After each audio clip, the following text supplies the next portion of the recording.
Holy shit, it's finally here. Avatar The Way of Water is finally here in theaters. Can you believe that? I mean, I guess for younger people, it's a little less hard to remember a time where a movie like this just seemed like it wasn't possible it was ever going to come out, because the thing about it is, yes, Avatar was the highest grossing movie ever made, but it still took 14 years to make this movie and for it to be put in front of us, And so, yeah, I mean, just the fact that this movie exists at all is a feat, obviously.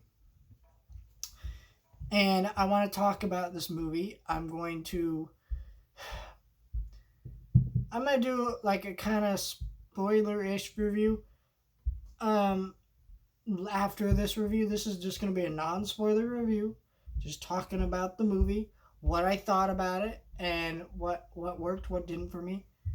Um, I loved this movie. I It's weird to say that because the first Avatar is not a movie I love. It's a fun movie. I like it. I watched it last night before getting ready to watch this one the next day. I already had tickets, so I was gonna go watch it anyway.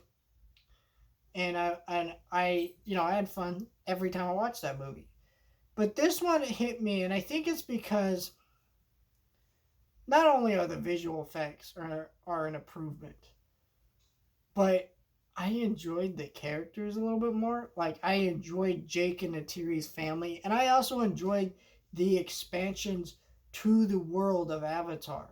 That's something I'll talk about more in my spoiler review, but you just see how the humans are adapted to being in coming back and what conflicts that brings. You see how the Navis have advanced and what that means, and seeing the family that Jake and Natiri have and what that means and things like that. And and I think one thing to note about this movie is that I think some people will have a problem with the story being a little weak and the writing being a little weak. Again, if that was a huge issue for you, you're not gonna be changed your mind on very much. And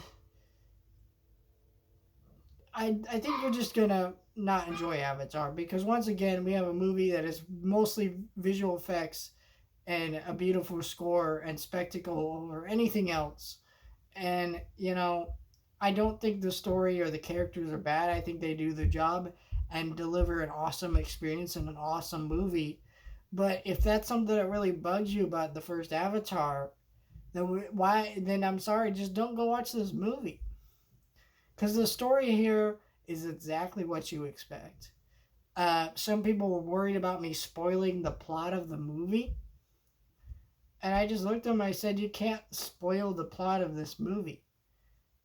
I'm doing a spoiler review because there are things I want to talk about that might be not that aren't in the trailer. But there's only like one or two things that you could spoil. For the most part, this movie is exactly the movie you expect. It goes all the directions you expect, but that's fine. It's an awesome movie. It's a great time. The action's great. The direction's great. The voice acting, visual effects, the score, just all of it's great. And it truly, I mean, there are so many sequences without any dialogue for the most part, and just these characters spending time under the water and things like that. It just looks so phenomenal. It is an incredible piece of art, and I think that there's a reason so many people are going to go see this movie. Just damn straight, this is an awesome movie. And that's really all I have to say for this review. Go see it. You already were. I'm going to talk about spoilers next video.